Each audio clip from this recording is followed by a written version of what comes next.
collapse of the TPLF has caused so much panic and anger amongst Western governments and institutions as well as Western TPLF's lobbyists and supporters.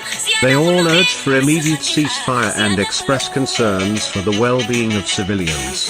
However, their main concern is to ensure that the TPLF does not completely collapse.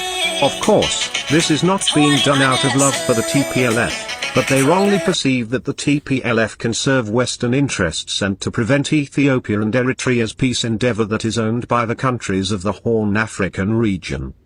The USA and the EU cannot take the moral high ground on humanitarian issues. The conflict would have long been resolved if it were not for their intervention to save the TPLF, thereby extending the suffering of the people.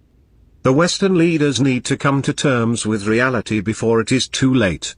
The world is no longer in the 1990s and the African people are fed up with the colonial attitude and policies of the West that are now packaged by democracy and humanitarian intervention. The Western attempts to extend their control of the resources and affairs of the world by imposing their political, economic and ideological system on others have failed in Iraq, Afghanistan and other places. Hence it is high time they reviewed their policies.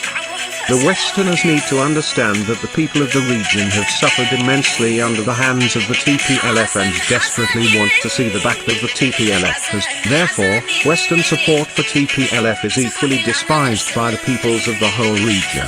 The game was over when the TPLF was in power as its ideology and practices were rejected.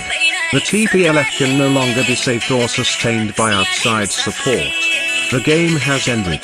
If the West accept this fact, the conflict as well as the humanitarian crisis can be resolved once and for all.